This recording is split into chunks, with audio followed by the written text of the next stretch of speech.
Do you want to smash your limits and finally break the 4-hour marathon barrier? Can you imagine crossing the finish line, seeing the clock, and knowing that all the effort was worth it? You know you have what it takes, but maybe you're missing that strategy that makes all the difference. Now imagine a plan that gives you that extra push. A plan designed to maximize your performance, reduce the risk of injury, and mentally prepare you for the big day. What if I told you that in the next few weeks, you could be training in a completely different way?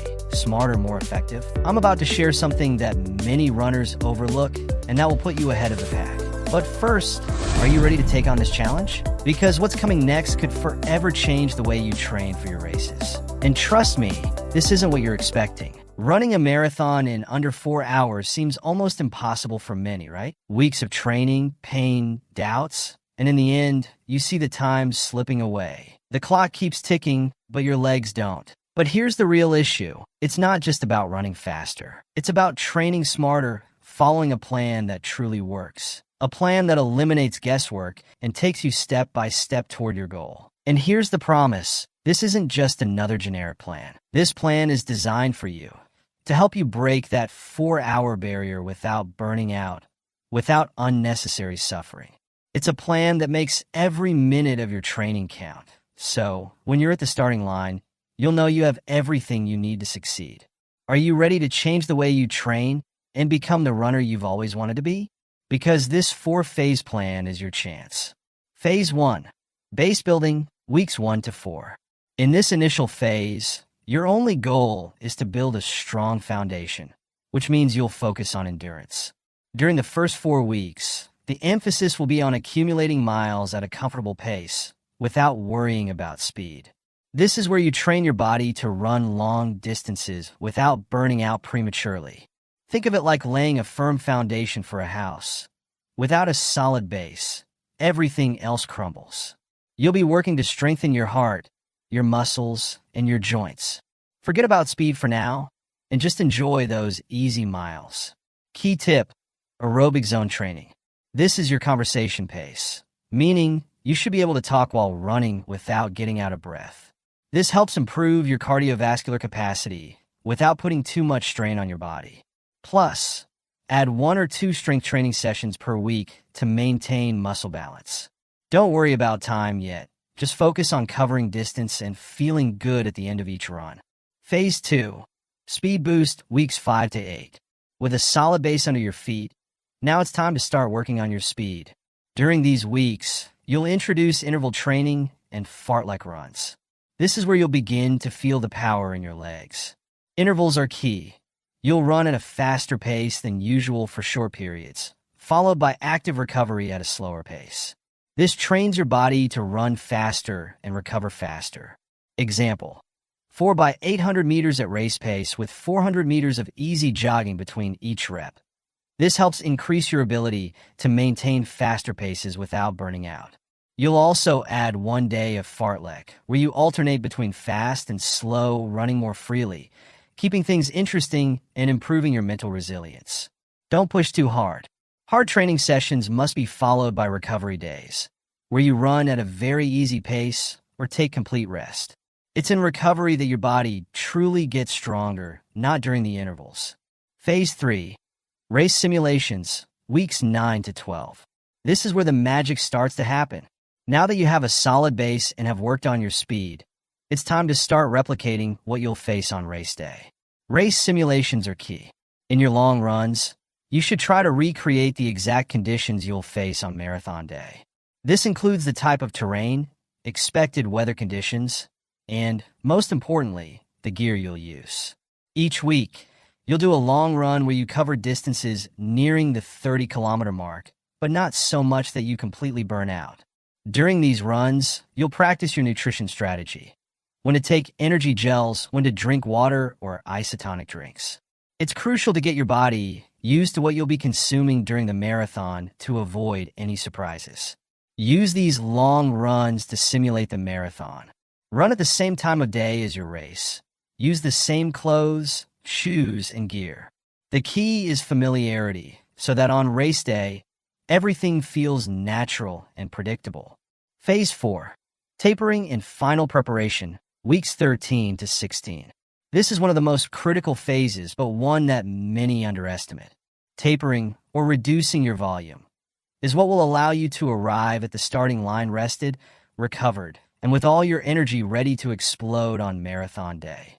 Here, you'll gradually reduce the total distance you run each week, but maintain intensity in key workouts. The goal is to optimize your energy. In this phase, less is more.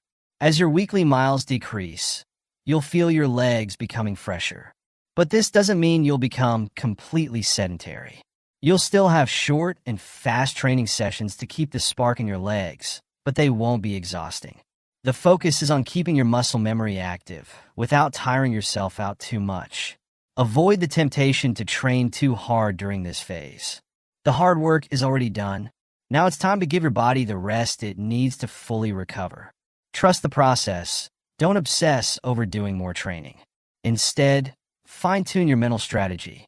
Visualize success and keep your confidence in your preparation. Here are a few extra tips that no one tells you, but can make all the difference in your training and on race day. Tip 1. Sleep is key. We know training is important, but sleeping well can be your secret weapon. During intense training phases, especially in the peak weeks, make sure to get at least 7 to 9 hours of sleep per night. It's during sleep that your body repairs and strengthens. Lack of sleep can impact your performance just as much as skipping an important workout. So, don't underestimate the power of rest. Tip 2. Key supplements for marathon runners. Not all supplements are created equal, and there are a few that can give you that extra boost you didn't know you needed. Consider beta-alanine, which can help reduce muscle fatigue in high-intensity, long-distance training. Additionally, magnesium is key to preventing cramps, and caffeine in small doses before long runs or speed work can improve your focus and energy. Tip 3. Smart hydration. It's not just about drinking water. Smart hydration starts several days before the race. Make sure you're well hydrated in the weeks leading up, especially in the days before your long runs and the race itself. But be careful not to overhydrate. This can dilute your electrolytes and lead to an imbalance, causing early fatigue. Alternate with sports drinks rich in electrolytes. And during the race, follow a clear hydration strategy based on the weather conditions and your sweat rate. Tip 4. The importance of mini stretching during the race. During your long runs and the marathon, incorporating quick mini stretches can be a lifesaver for your muscles. Feeling your legs start to stiffen up? During your water breaks, take 10 to 15 seconds to gently stretch your leg muscles. This can help prevent cramps and keep your body more flexible in the final stages of the race, when you need it most. Tip 5. Train your mind as much as your body. Running a marathon isn't just a physical challenge, it's a mental game. Your mind is what's going to decide if you push through or give up when things get tough. Train your mind to endure discomfort. Visualization is a powerful technique.